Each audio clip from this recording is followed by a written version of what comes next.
Sixième cours sur les finances, entre autres du ministère et l'organisation de l'Église. Alors, on a vu grand A, grand B, grand C, grand D. Un grand A, c'était les 12 lois du comportement financier du serviteur de Dieu. Grand B, c'était les recettes de l'Église locale. On a vu tout cela, on ne va pas revenir dessus. Alors, nous avançons, nous avons vu grand C aussi, les dépenses d'une église locale. Et là, nous en sommes dans grand D, la gestion des finances de l'église.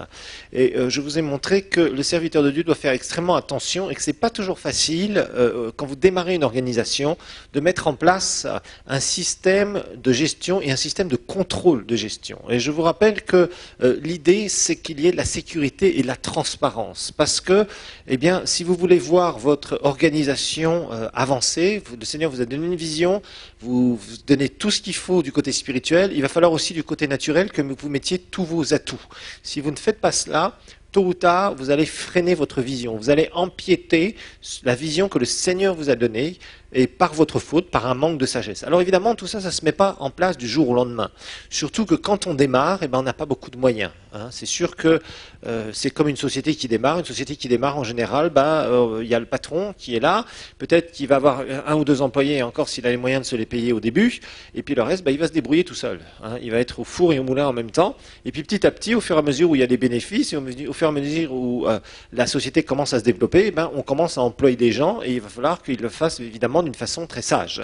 Mais en attendant, des fois, il n'y a même pas d'employé dans une société, c'est juste le patron qui est là et qui, à la fin de l'année, regarde ce qu'il peut prendre sur sa société ou pas, avec les associés. Alors, dans cet aspect de la sécurité et de la transparence avant tout, il va falloir mettre la gestion et un système transparent de gestion en place et il va falloir converger à quelque chose de relativement parallèle à ce qui est fait dans les sociétés. Bon, ça ne se fait pas du jour au lendemain, mais en tout cas, on doit converger par une transparence et un contrôle de gestion à peu près équivalent, je dirais, à une société. Bien évidemment, d'une façon simplifiée. Parce que, je vous le rappelle, on n'est pas du tout là en train de faire des transformations de produits.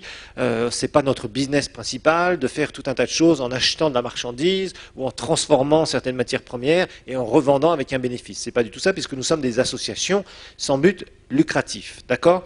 Mais, évidemment, il y a quand même des flux. Il y a des flux, il y a de l'argent qui rentre, il y a de l'argent qui sort. Donc s'il y a de l'argent qui rentre, de l'argent qui sort, eh bien un certain nombre de choses à mettre en place pour que cet argent soit d'abord mis là où il doit être mis, que ce soit transparent, que ce soit géré correctement, et quand ça ressort pour différentes choses, que ce soit toujours dans les objectifs et d'une façon sage et appropriée et intègre par rapport aux objectifs de l'association, c'est-à-dire de l'église locale. Nous sommes en train d'étudier les finances de l'église locale. Alors évidemment, comme je vous le disais, ça ne va pas se faire du jour au lendemain, et au début, eh bien, le pasteur a souvent des années difficiles devant lui, parce qu'il a tout à gérer en même temps, c'est-à-dire qu'il faut payer le loyer là, il faut réparer une voiture ici, il faut acheter un petit instrument de sonorisation ici, il faut ceci, il faut cela, etc. etc. Et puis au début, il jongle un peu, il faut le dire, il jongle souvent pas avec beaucoup de sécurité, dans le sens où il n'a pas tout je dirais, un comité de gens qui peuvent l'aider au départ, parce que quand vous démarrez, vous avez personne qui peut vraiment être fiable tout autour de vous. Donc ça, petit à petit, ça va venir. Le Seigneur va vous donner les bonnes personnes, mais au début, vous êtes un peu au four et au moulin, et c'est pas simple, c'est pas facile de travailler. Vous devez être honnête et intègre, bien sûr, mais la transparence ne se verra pas au départ. C'est petit à petit, quand vous allez mettre tout un système de gestion où les gens vont voir que les choses sont transparentes. Parce que les chrétiens, comme je vous le disais dans des cours précédents, parfois, ils sont un peu choqués si, par exemple, ils donnent s'ils donnent dans un panier les dîmes et les offrandes, il n'y a pas de problème.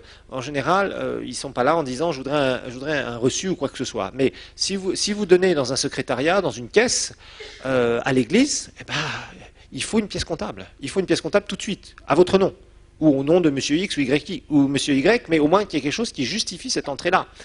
Si c'est les dîmes et les offrandes, il va falloir que rapidement le pasteur mette un système, comme je vous le disais, de comptage de dîmes, etc., etc., pour que ce soit très transparent. Ça, par contre, ça peut être fait et ça coûte pas cher. Par contre, avoir des employés, avoir un bureau ouvert où des gens viennent donner, ça va coûter un peu plus cher, parce qu'il va falloir louer des bureaux, il va falloir avoir une personne qui soit là. Parce que si vous êtes là en train de recevoir constamment les dons, je vous dis, ça ne marchera pas, ça sera dangereux pour vous. Alors, notez que toute opération d'entrée et de sortie, toute opération d'entrée et de sortie doit pouvoir être retracée et justifiée. Toute opération d'entrée et de sortie doit pouvoir être retracée et justifiée par une pièce comptable appropriée.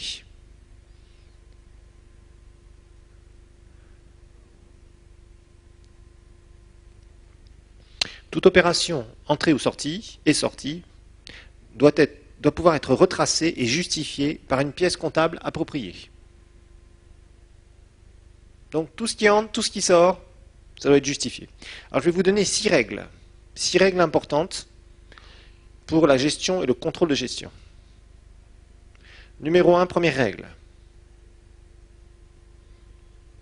Toute entrée, première règle. Donc 6 règles. Gestion et contrôle de gestion, transparence. Première règle, toute entrée doit être justifiée par un reçu. Toute entrée doit être justifiée par un reçu. Reçu ou une pièce justificative. Les dîmes, je vous ai dit, les compteurs de dîmes sont là, et à la fin du culte, ils vous remettent ou ils remettent à la comptable, ça dépend de vos systèmes pour déposer, à la banque, comme c'est le dimanche. Les banques sont souvent fermées, donc on ne peut pas déposer le dimanche directement, etc. Souvent on le dépose le lundi ou autre, mais en tout cas, il doit y avoir une pièce qui justifie qu'il y a eu une entrée de dîmes. Touc, signée par un petit comité que vous avez mis en place pour le comptage de dîmes. Ça c'est fait. Une offrande, quelle qu'elle soit, donnée au bureau, donnée au secrétariat, donc directement on écrit un reçu. La caissière ne peut pas recevoir de fonds sans donner un reçu. Et la personne qui donne doit repartir avec son reçu. Okay, et ça doit être très clair quand vous employez les gens. Et d'autre part, il faut que les chrétiens s'habituent à ce genre de choses. Et parfois, les chrétiens ne sont pas très contents, ils n'aiment pas trop. Ils disent, voilà, moi je veux donner anonymement, etc. Mais à ce moment-là, la caissière ou secrétaire caissière, c'est mieux d'en avoir une secrétaire caissière parce qu'en général, à moins d'avoir un gros ministère, vous pouvez séparer les deux. Vous mettez Monsieur X ou Madame Y, etc. Et puis c'est tout. Mais au moins, il y a une pièce justificative, d'accord, d'une entrée. Une vente quelconque de DVD, de CD, de quoi que ce soit, ou même quelque chose que vous cédez, par exemple, si vous vendez un véhicule parce que vous en avez un en plus ou quoi que ce soit que vous revendiez, au travers de l'Église, ça doit être justifié. La personne prend, vous donne de l'argent, c'est justifié, d'accord? Une location, vous louez un endroit ou un bureau ou quoi que ce soit, c'est justifié. Des frais de scolarité, c'est justifié. Quoi que ce soit qui rentre dans l'Église doit être justifié par un reçu.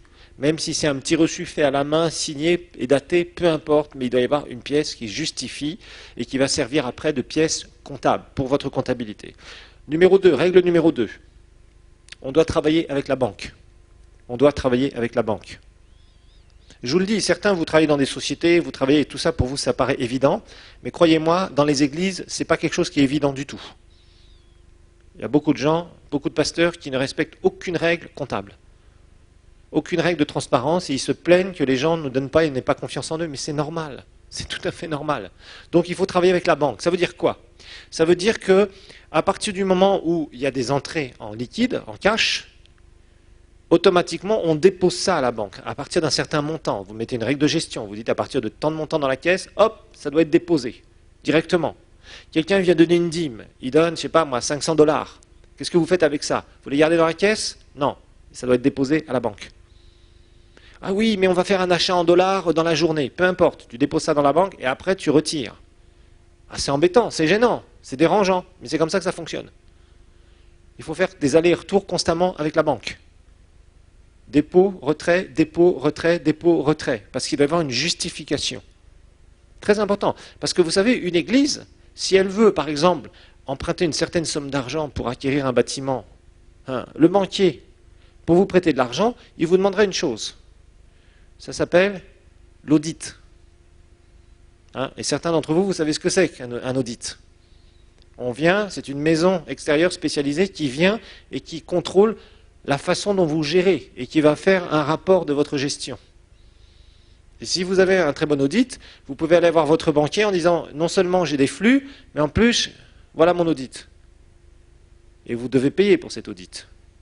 Et quand vous faites auditer, vous ne pouvez pas prendre les gens pour des imbéciles. Ils connaissent très bien certaines méthodes que certaines sociétés ou associations emploient pour être assez opaques. Vous voyez?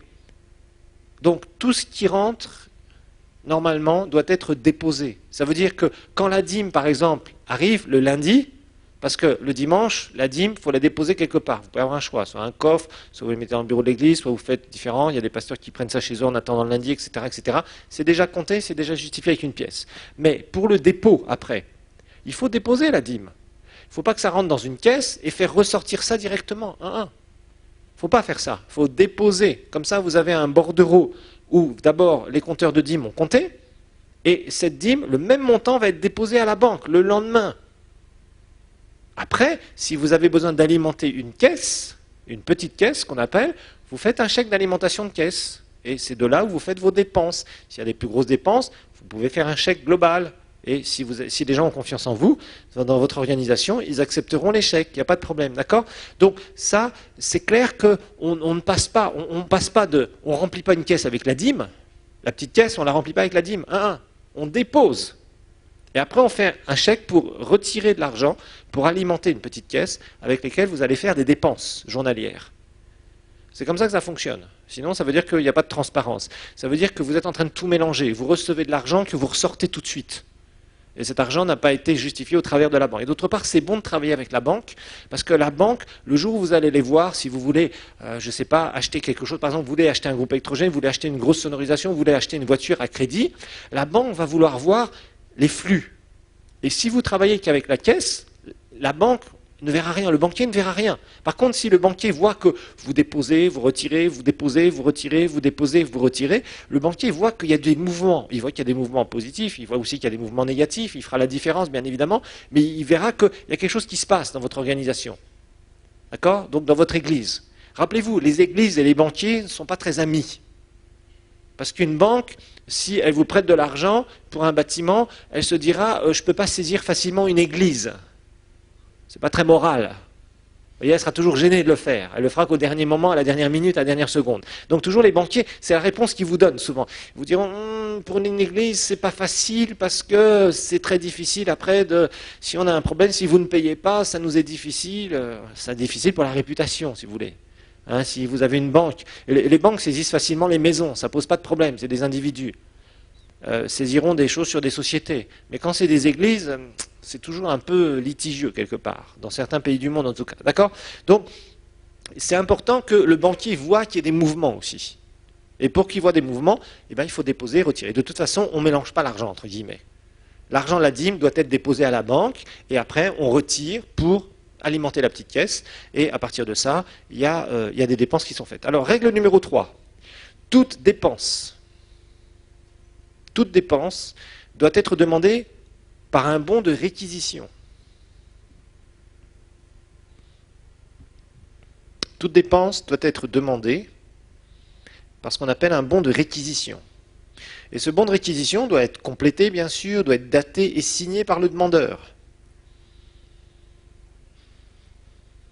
Toute dépense doit être demandée donc par un bon de réquisition, complété, signé, daté bien sûr par le demandeur.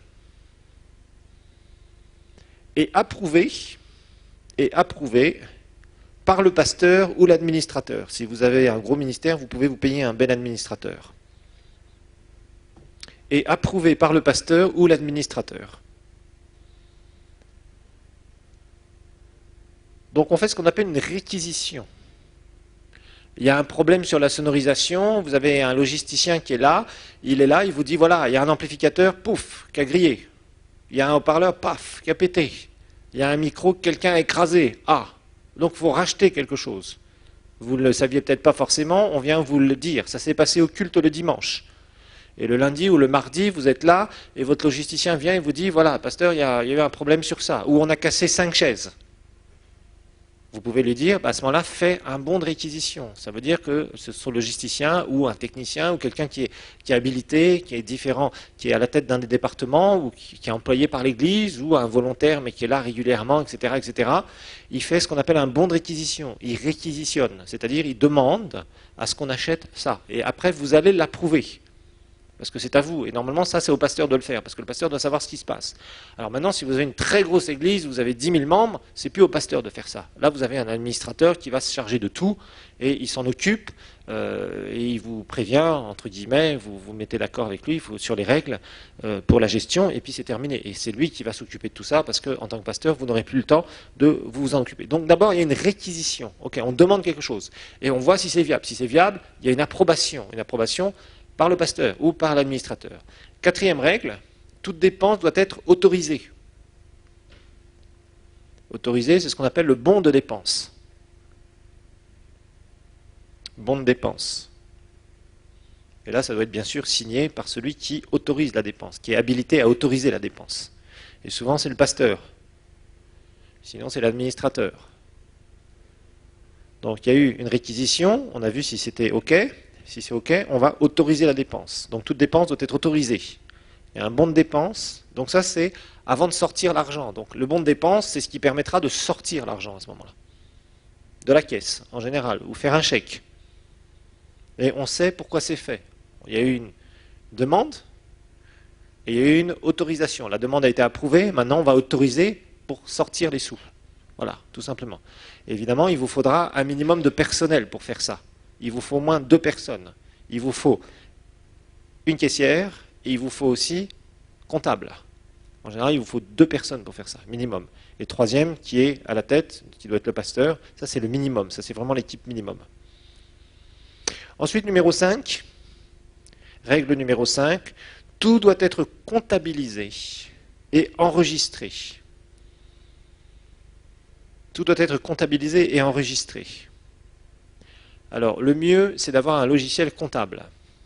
Il existe des logiciels comptables pour les associations, ou sinon, à défaut, vous prenez des logiciels comptables pour les sociétés. Donc, il faut avoir un logiciel comptable. Et ça coûte cher. Ce sont des logiciels qui s'achètent et qui sont chers en général. Les comptables aiment l'argent. Donc il y a des sociétés qui ont créé des logiciels, mais ça coûte cher. Nous, on a dépensé plus de 500 $ pour un logiciel. Hein. Ah oui, il faut acheter ça. Vous achetez le logiciel et vous avez un logiciel de comptabilité. Et il va falloir l'adapter à votre activité, c'est-à-dire à l'église. Et le logiciel vous permettra donc de faire un bilan. Donc il faudra faire un bilan chaque année. Un bilan, ça sera le certificat de santé de votre église. Donc un bilan doit être fait. Donc la comptabilité vous permet d'entrer donc toutes les entrées, toutes les sorties. Et après, vous avez quelqu'un qui va faire la comptabilité et qui, en fin d'année, vous fera sortir le bilan. Et un bilan, c'est important. Un bilan, c'est ce qui va vous permettre de voir si vous êtes en bonne santé, en très bonne santé, en excellente santé ou en très mauvaise santé en tant qu'Église. Ça vous permet de comprendre où vous en êtes. Ça vous permet aussi de faire des comparaisons avec les années antérieures, de savoir si l'Église marche de mieux en mieux au niveau des finances. Là, on parle des finances. Et je vous rappelle, sans finances, pas de vision. Ça vous permettra de faire des projections dans l'avenir. Rappelez-vous qu'un leader qui a une vision divine, il doit voir à court terme, à moyen terme et à long terme. Et un bilan financier lui permettra de voir toutes ces choses, d'aider à mieux gérer avec l'équipe, avec le comité exécutif, avec les membres de l'association. Comme ça, on sait où on va. Et on va toujours de plus en plus haut. Mais vous avez une croissance, ça se gère aussi. Parce que des fois, il y a des croissances qui sont mal gérées, et au bout d'un moment, vous retombez. Vous redescendez. Donc tout ça, ça demande des anticipations. Et pour ça, il faut des chiffres. Nous sommes des humains aussi. Ne pensez pas que le ministère, c'est toujours plané à 4000 km de haut. Beaucoup de gens pensent ça, et c'est faux. Et ça, c'est des ministères qui ne vont pas loin, ou qui se développent dans le désordre. Et au bout d'un moment, ça crée beaucoup de problèmes. Ceux qui marchent et qui feront du bon travail et qui iront très haut et qui pourront très largement se développer, s'étendre, et vraiment être quasiment sans limite, ce sont ceux qui sont bien organisés dans le naturel aussi. Donc, il y a tout le côté spirituel qu'il ne faut jamais oublier, dans lequel il faut continuer à persévérer, etc. Dans la prière, dans la parole, dans tout ce qu'on fait au niveau spirituel, il n'y a aucun problème. Dans l'évangélisation, tout ça, c'est très important, c'est fondamental dans un ministère. Mais à côté de ça, il vous faut toute une structure que vous mettez en place qui va grandir au fur et à mesure de votre ministère. Si vous ne le faites pas, vous allez vous casser la figure. Je tiens, je le dis, et je le redis, et je le redis. Donc, avoir une comptabilité, d'abord, avoir une comptabilité, c'est obligatoire, normalement. toute association doit avoir une comptabilité. Alors, si vous avez une petite association chrétienne, vous pouvez faire ça à la main. C'est pas gênant. Puis vous avez un comptable qui vous fait une comptabilité. Ça vous coûte moins cher au départ, c'est sûr. Mais c'est mieux de faire ça en informatique. Aujourd'hui, on a l'outil informatique, et l'outil informatique, je dirais, c'est indispensable. Donc vous faites une compta sur un logiciel informatique, vous sortez les bilans, et c'est pour ça que je vous ai dit de vous entourer, que vous ayez un trésorier ou une trésorière qui est spécialiste des finances. Parce que normalement, ça va être son boulot, de sortir les bilans, ou en tout cas d'amener la bonne personne qui vous permettra de sortir des bilans, et c'est votre trésorier ou votre trésorière qui va être capable de commenter votre bilan au comité exécutif et à l'Assemblée générale, et aussi de faire des rapports financiers devant l'Église. Parce que les chrétiens ont besoin de savoir ce qui se passe dans leurs églises. Quand les chrétiens ne savent pas pendant des années ce qui se passe dans l'église au niveau financier, le pasteur perd un certain crédit vis-à-vis des chrétiens. Les chrétiens ne sont pas en confiance. Ils se disent, bon, mais qu'est-ce qui se passe? On ne sait pas. Où est-ce qu'on en est, pasteur? Alors il pose des questions. Le pasteur dit, oh, tout va bien, le Seigneur nous bénit. Mais on ne sait rien. On est des humains, on a besoin de chiffres, quelques chiffres au moins. Vous voyez, quelques repères, c'est normal. Et puis aussi, ça permet aux chrétiens de prier, ça permet aussi aux chrétiens d'être motivés. En se disant, voilà, on a ça, mais on veut faire ça, on a telle vision, telle chose, ça coûte tant, donc on sait. Les gens ne sont pas des imbéciles. Les chrétiens ne sont pas des imbéciles, ils ont besoin de savoir un minimum de choses. Mais je ne comprends pas parce que j'ai vu beaucoup de pasteurs qui sont très flous dans ce domaine-là. Et c'est dommage. Ils auraient tout intérêt à être clairs. Comme ça, les chrétiens disent, ben, on fait, effectivement. Et sachez une chose, les gens qui donneront le plus, en général, c'est les gens qui sont les plus, entre guillemets, les plus intelligents, parce que ce sont les plus productifs. Et ce sont des gens qui ont des bons postes. Ce sont des gens qui travaillent au niveau de la finance. Si vous avez des banquiers dans votre église, si vous avez des gens qui sont dans des projets, si vous avez des gens qui ont des boulots où ils sont payés des milliers et des milliers de dollars tous les mois et qui donnent leur dîme, ça fait avancer l'église. Mais ces gens-là, ils sont dans les chiffres toute la journée. Donc ils savent ce que c'est qu'une comptabilité. Et en général, ils s'attendent à ce qu'il y ait un minimum qui soit fait dans les églises locales. Et quand ce n'est pas fait, ces gens-là ne resteront pas facilement. Ou alors, ils fermeront les yeux. Et ce n'est pas bon. C'est dommage, parce que ça serait un plus pour le pasteur. Mais le pasteur, beaucoup de pasteurs ne comprennent pas ça. C'est vraiment dommage. En tout cas, un bilan en fin d'année, c'est d'abord quelque chose qui est obligatoire, par la loi, dans tous les pays du monde. Dans tous les pays du monde, vous verrez des législations sur les associations, donc obligatoirement par rapport aux églises, et elles doivent présenter un bilan. Et pour faire un bilan, il faut une comptabilité. Et pour faire une comptabilité, eh bien, il faut des pièces justificatives, voilà, de tout ce qui rentre et tout ce qui sort. De tout ce qu'on a reçu, de tout ce qu'on a dépensé. C'est tout à fait normal. Alors maintenant, une sixième règle, excusez-moi. Une sixième règle, c'est bien sûr que toutes les pièces comptables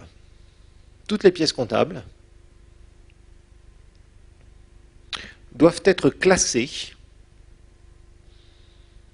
Toutes les pièces comptables doivent être classées, donc archivées si vous préférez, selon les dates et numérotées, pardon. Selon la date et numérotées, toutes les pièces comptables doivent être classées ou archivées selon la date et numérotées en vue d'un contrôle. En vue d'un contrôle. Contrôle du trésorier ou de la trésorière, ou d'une tierce partie, ça peut être un inspecteur des impôts. En vue d'un contrôle par le trésorier ou la trésorière. Ça, c'est le trésorier ou la trésorière qui doit avoir un œil. Rappelez-vous que le trésorier ou la trésorière, c'est elle ou lui qui est responsable devant l'administration s'il y a des problèmes d'argent, des détournements ou quoi que ce soit. Donc le trésorier ou la trésorière doit constamment, régulièrement scanner ce qui se passe au niveau de la comptabilité.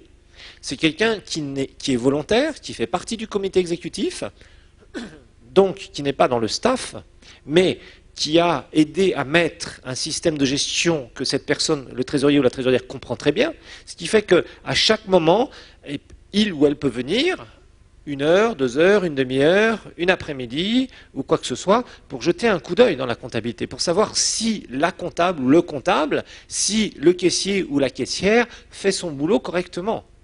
Et jeter un coup d'œil pour contrôler ce qui se passe. Parce que, en général, c'est le trésorier ou la trésorière qui va reprendre les chiffres pour la fin de l'année et qui, je vous dis, va vous sortir le bilan en général. Ou en tout cas, va suivre la sortie du bilan. Va expliquer au comité exécutif, va expliquer à l'Assemblée générale, va expliquer à l'Église. Donc, le trésorier ou la trésorière doit avoir de sérieux yeux régulièrement sur tout ce qui se passe dans la comptabilité. Et pour ça, il lui faut des pièces justificatives. et regarder si ça a été entré correctement, jeter un coup d'œil, etc., etc., etc. Donc vous voyez, c'est un peu un mélange de tout. C'est un peu un mélange de volontariat, de confiance, de staff, de système de gestion qu'on a mis et qu'on a adapté à l'église locale. Et quand ça s'est bien mis en place, ça tourne très bien et c'est très pratique.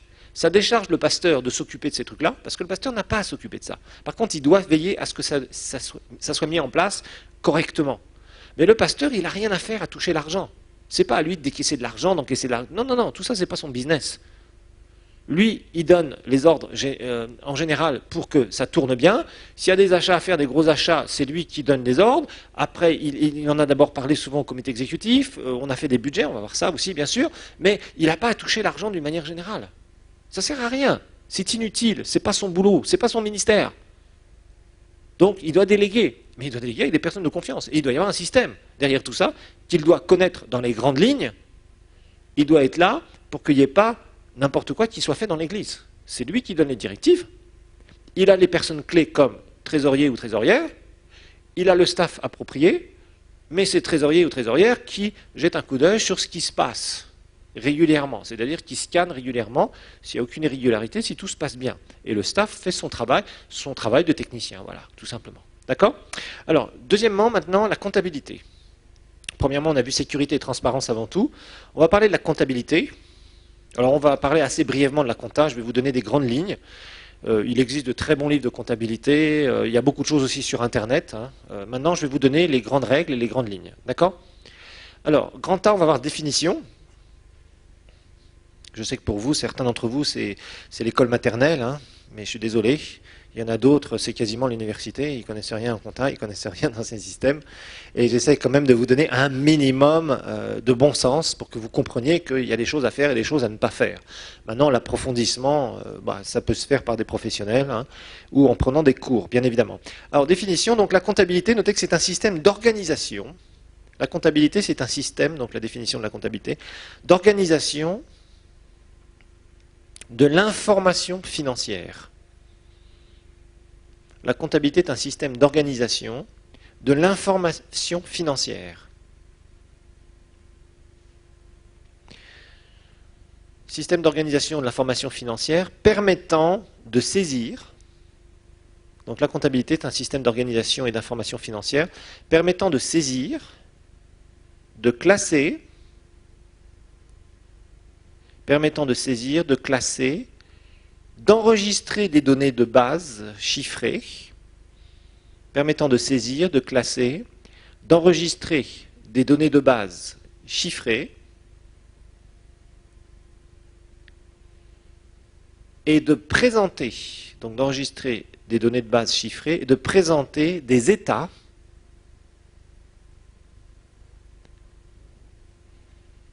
Donc la comptabilité est un système d'organisation de l'information financière permettant de saisir, de classer, d'enregistrer des données de base chiffrées et de présenter des états reflétant une image fidèle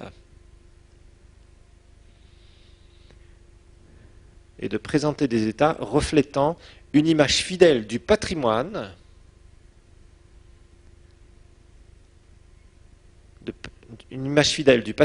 virgule, de la situation financière,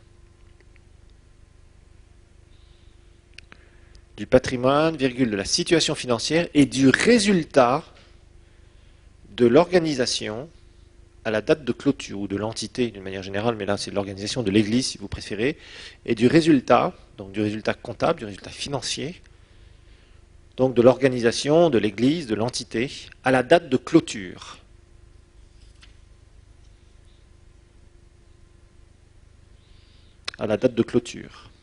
Donc situation financière et du résultat de l'entité, de l'église, à la date de clôture. Alors tous les ans, évidemment, il y a ce qu'on appelle un exercice comptable qui dure une année.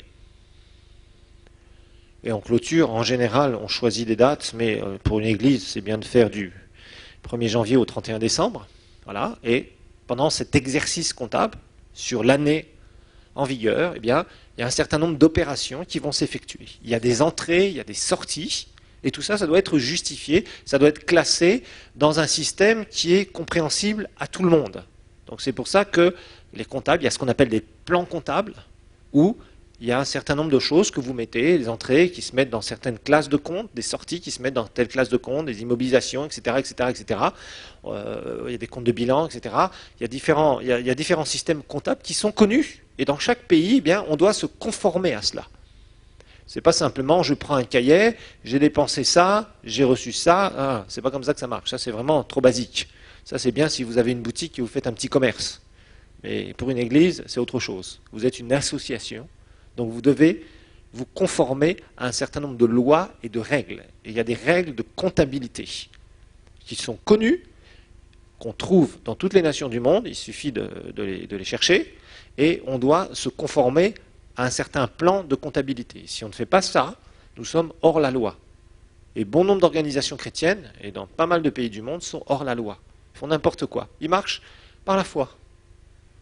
On ne marche pas par la foi dans ce domaine-là. Dans le domaine des finances, on ne peut pas marcher par la foi, en tout cas dans le domaine de la comptabilisation des finances. On marche par la foi peut-être pour la croissance, c'est vrai, pour la prospérité, oui, tout à fait, mais je suis désolé, tout ce qui entre physiquement et tout ce qui sort physiquement, ça doit être comptabilisé. Et correctement comptabilisé, selon, non pas d'une façon empirique, c'est-à-dire comme j'ai envie de faire, selon qui je suis, mais selon la loi, selon ce qui a déjà été donné et donc la loi impose. D'accord?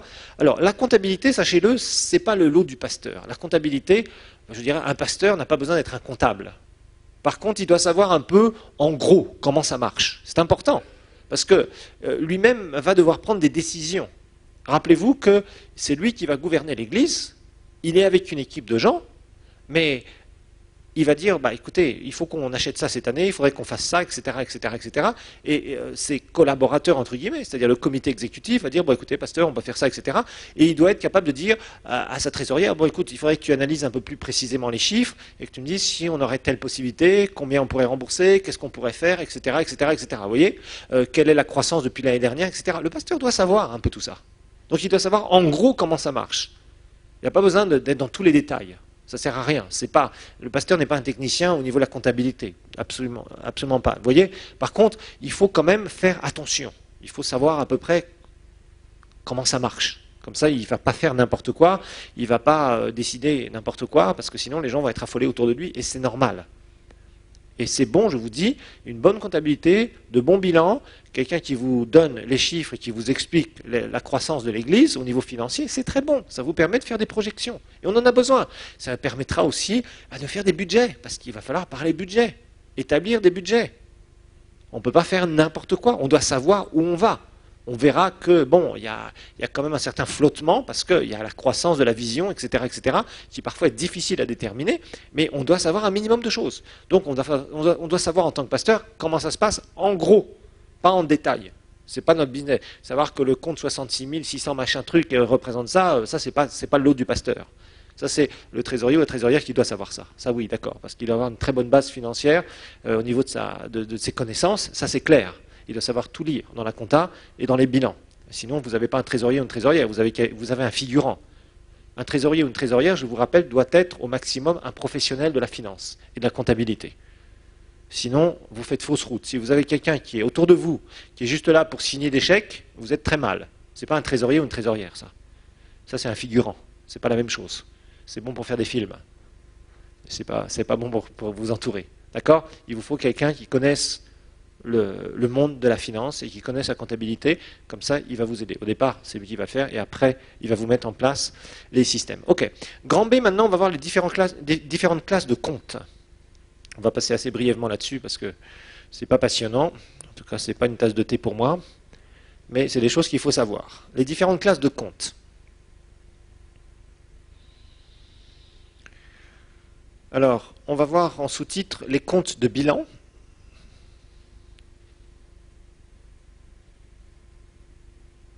Les comptes de bilan.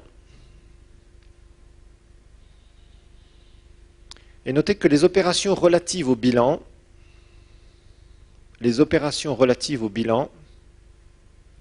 sont réparties en 5 classes de comptes.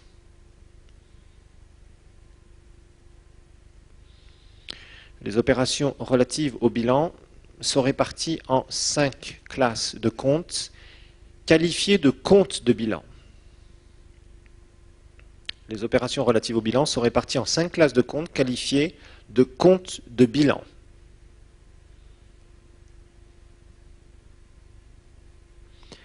Et on va donc voir en gros quelles sont ces différentes classes. Hein. Mais on va redonner une définition du bilan. Notez qu'un bilan, un bilan comptable, définition du bilan, un bilan comptable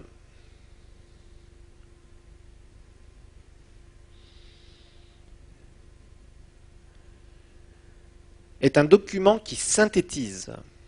Un bilan comptable est un document qui synthétise à un moment donné, hein, puisque ça s'arrête, on fait un bilan à une certaine date, à la fin de l'exercice comptable. Un bilan comptable est un document qui synthétise à un moment donné ce que l'organisation ou l'entreprise possède.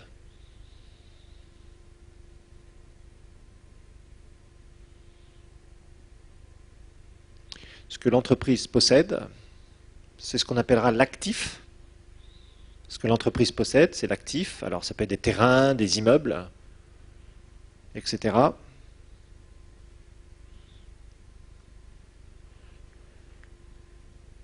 Et ses ressources. Donc ce que l'entreprise possède, appelé actif, terrain, immeuble, etc. Et ses ressources, appelées passifs. Appelées passifs. Et ses ressources, appelées passifs. Alors passif, on met le capital. Mais là, dans une association, il n'y a pas de capital. Les réserves, les crédits, etc. Ces ressources appelées passifs, capital, réserve, etc. Crédit, etc. Alors en fait, l'idée, c'est que le bilan, c'est une photographie. C'est un peu une photographie où, moi je trouve que on pourrait appeler ça aussi un certificat de santé, entre guillemets. Ça vous permet donc, c'est une photographie du patrimoine de l'entreprise ou de l'association. Là, on parle d'association, d'église. Ça peut être aussi nommé certificat de santé, moi je l'appellerais plutôt comme ça, en tout cas pour une église. Santé financière, bien évidemment. En fait, ça vous permet d'évaluer la santé financière de votre église. Là, on se spécialise dans les églises, bien sûr. En fait, c'est savoir, ni plus ni moins, ce qu'elle vaut, ce que vaut votre église financièrement parlant. Et savoir si vous êtes solvable. Parce que le jour où vous allez voir un banquier, lui, c'est ce qui l'intéresse. Est-ce que vous êtes solvable? Est-ce que si vous m'empruntez de l'argent, vous allez me rembourser? Et il faut que vous me prouviez que vous avez cette capacité de pouvoir me rembourser. Voilà. Et si vous venez et que vous avez un très beau projet, vous venez voir votre banquier, que vous avez un seul bilan, et alors que ça fait 15 ans que vous tournez, ou vous n'avez aucun bilan, vous disant non, non, nous, on fait ça comme ça, on a un comptable, mais bon, on fait ça comme ça, il vous demandera les bilans. Il vous demandera même un audit.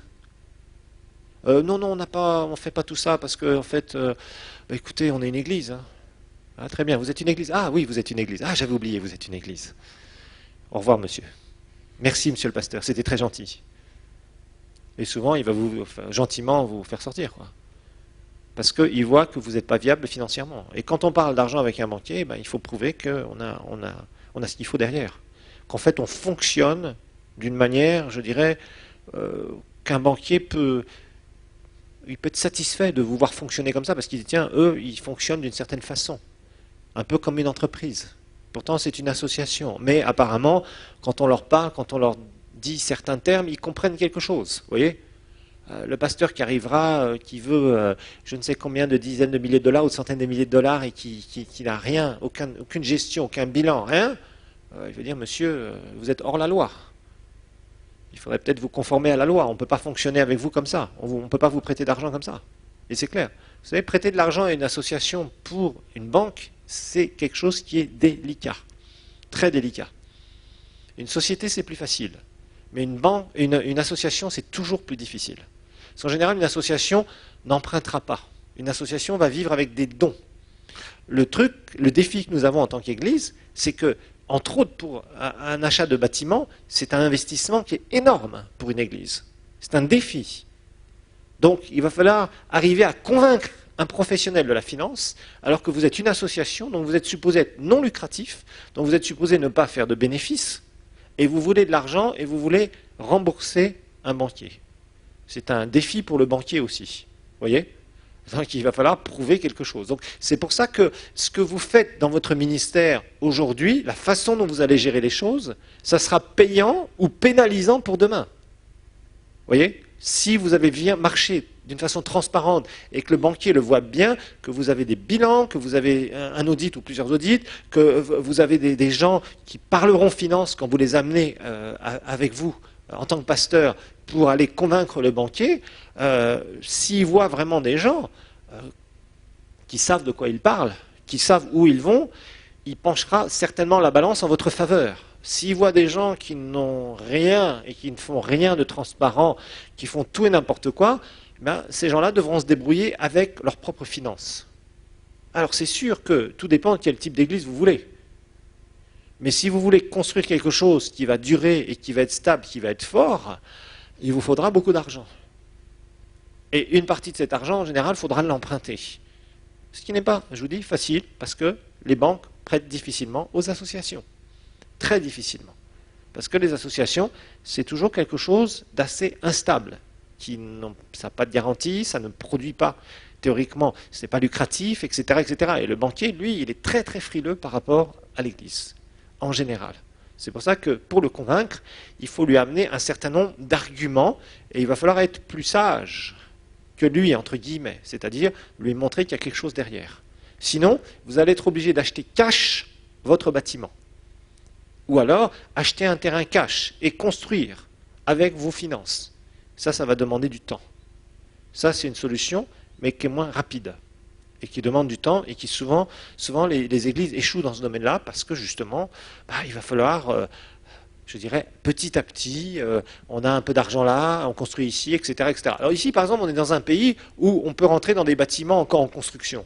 Mais dans la plupart des pays du monde, vous n'avez pas le droit. Vous devez avoir un certificat. Comme quoi votre bâtiment est aux normes de sécurité. On vous imposera tout un tas de normes de sécurité. Bien sûr, ici, on a une certaine liberté, mais qui parfois peut être dangereuse. S'il y a un mur qui s'écroule, on va dire, le mur s'est écroulé, que le Seigneur et toutes les âmes qui sont mortes ce jour-là, au culte. Non, et ça, c'est pas très sérieux. Vous voyez ce que je veux dire? Mais dans beaucoup de pays du monde, vous ne pouvez pas faire entrer quelqu'un dans un bâtiment s'il n'est pas entièrement fini, qu'il n'est pas aux normes de sécurité. Normes électriques, normes d'incendie, etc., etc., etc., etc., etc. Vous voyez? Donc, la plupart des églises du monde entier sont obligées d'acheter cash ou d'emprunter qu'une partie seulement, assez faible, pour acheter leur bâtiment. Ce qui est un gros défi, parce que c'est une association. Donc, il va falloir faire avancer l'église, il va falloir louer quelque chose en attendant, mettre de l'argent suffisamment de côté, donc il faut que cet argent croisse suffisamment pour en avoir assez pour pouvoir quasiment payer un bâtiment cash. Et c'est pas évident. Hein. Donc vous comprenez un peu les défis que ça représente. Par contre, si vous travaillez petit à petit avec une bonne banque, peut-être qu'elle pourra vous faire certaines facilités. Et ça, mais ça demande des années. C'est toujours pareil, vous voyez.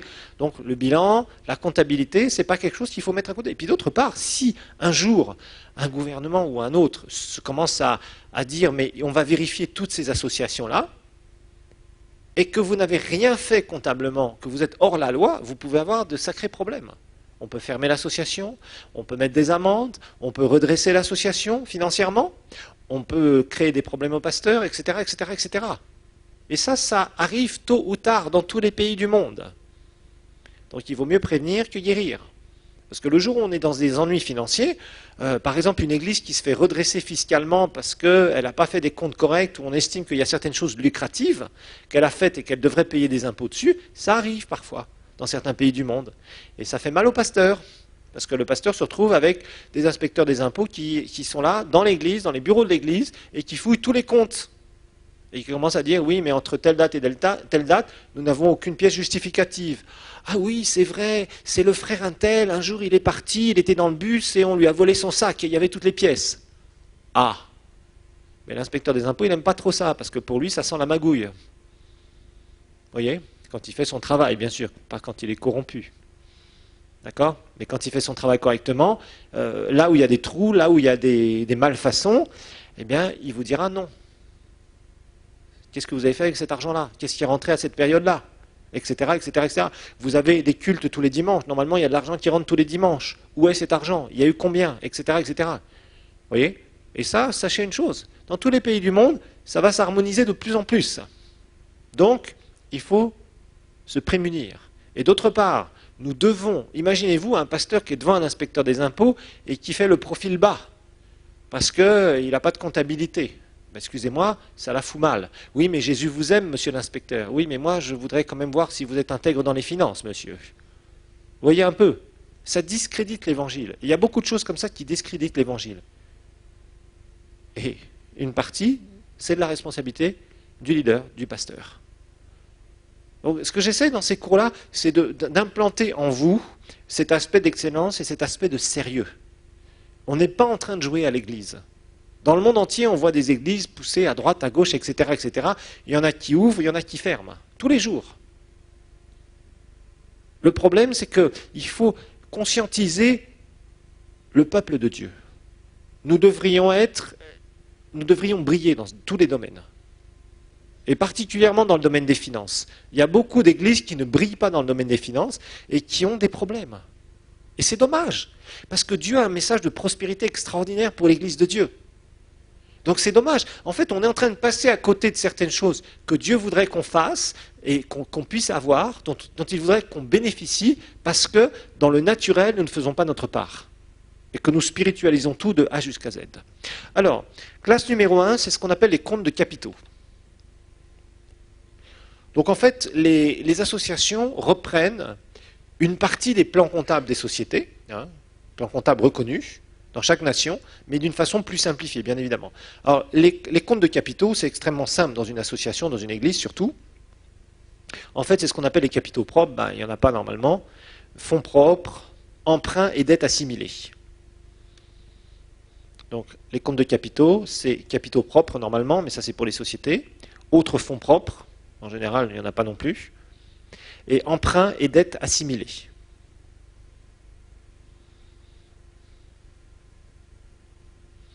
Alors, vous avez toutes sortes de... C'est ce qu'on appelle la classe 1. Ça commence par 1, ces comptes-là. Et puis, après, il y a des chiffres derrière. Alors, des fois, il y a des reports à nouveau des années antérieures, des exercices antérieurs, etc. Dans ces comptes-là.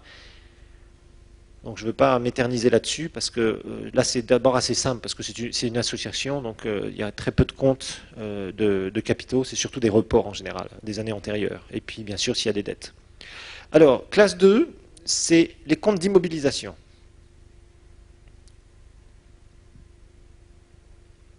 Classe 2, c'est les comptes d'immobilisation. Donc vous vous rappelez que quand on dépense quelque chose, ça peut être une charge directe, par exemple un salaire c'est une charge, mais il y a aussi ce qu'on appelle les immobilisations. Les immobilisations, c'est quelque chose qui ne se consomme pas au premier usage, je vous le rappelle. Ça peut être une voiture, ça peut être un ordinateur, ça peut être de la sonorisation, ça peut être des chaises, du mobilier, etc. etc., etc. D'accord? Et ça va dans une classe de compte spéciale. Pourquoi? Parce que ce n'est pas une dépense, ça ne fait pas partie de vos charges, directement. Ce n'est pas quelque chose que vous dépensez et qui est consommé au premier usage. C'est quelque chose qui va avoir une valeur. Par exemple, vous achetez une voiture 10 000 $ équivalent l'année 2009. En 2010, cette voiture vaudra moins que 10 000 $ parce qu'elle aura été dépréciée, d'accord? Elle aura été en partie amortie. Alors il y a des pourcentages d'amortissement, etc., etc., que les comptables connaissent très bien, mais ça aura encore une valeur. C'est-à-dire que cette valeur, c'est quelque chose, vous avez dépensé 10 000 $, mais ce n'est pas quelque chose qui est parti comme ça dans une charge. C'est quelque chose qui a encore une valeur, et les années d'après vont avoir une valeur. Ça va avoir une valeur, ça va se déprécier, bien évidemment, jusqu'à temps d'avoir 0 comme valeur. Mais, comptablement parlant, ça a un poids. Ça a un poids sur votre bilan. Ça veut dire que si vous avez dépensé 10 000 $, à la fin de l'année, ça ne va pas être classé comme une dépense, parce que c'est une voiture, c'est une immobilisation. Ça va valoir c'est un certain poids financier qui est en votre faveur. D'accord? Donc ça se classe dans les immobilisations. Ensuite, classe 3, c'est ce qu'on appelle les comptes de stock. Les stocks et en cours.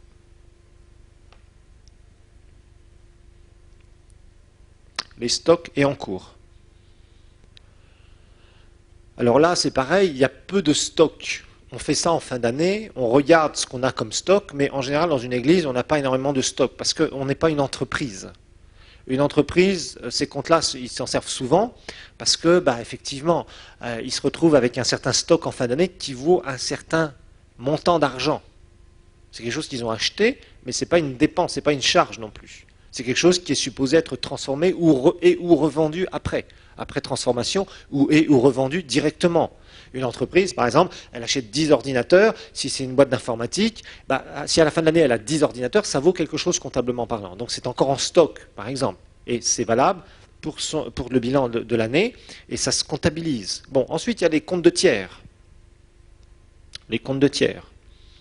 Là c'est pareil, on s'en sert un petit peu aussi, c'est pas énorme, mais on s'en sert un peu pour, comment dire, au niveau de toutes les personnes qui sont tierces, et avec qui on fait des opérations. C'est la classe numéro 4. Donc ces comptes-là, franchement, jusqu'à la classe 4, bon, on s'en sert, mais il n'y a pas énormément de comptes ouverts, des sous-comptes ouverts dans votre comptabilité. Par contre, la classe numéro 5, ce sont les comptes financiers. Alors ça, on va beaucoup s'en servir. Les comptes financiers, classe numéro 5.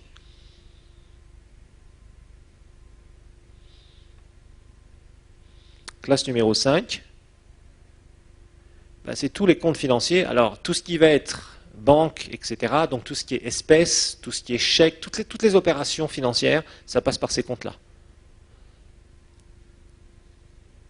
Donc, toutes les espèces, tous les chèques, etc., ça passe par ces comptes-là. Donc ça, on s'en sert beaucoup parce qu'on a des opérations financières, tout ce qui est dépôt de dîmes, tout ce qui est retrait, etc., on passe par ces comptes-là. C'est là, en fait, où vous allez enregistrer toutes vos recettes, tous les dons qui sont faits. Alors ensuite, on a les comptes de résultats. Les comptes de résultats, c'est la classe 6. C'est compte charge. Compte charge.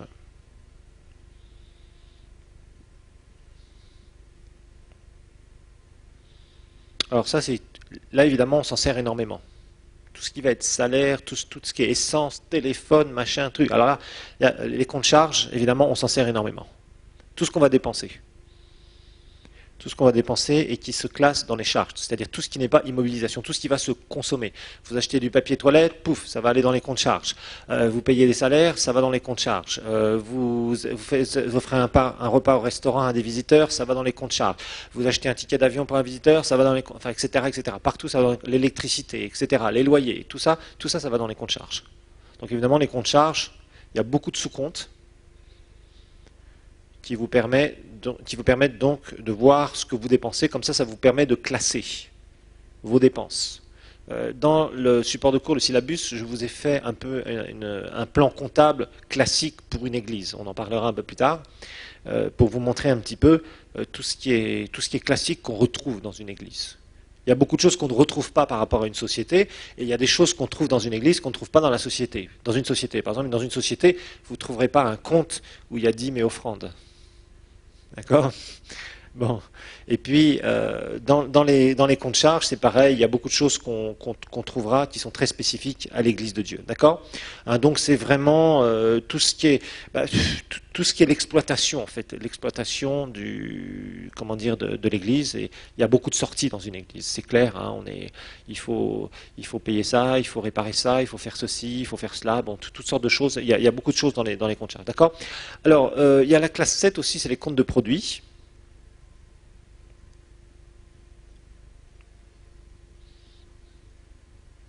Et ça, on s'en sert pas beaucoup non plus. C'est surtout dans les exercices antérieurs, hein, des produits qu'on peut faire.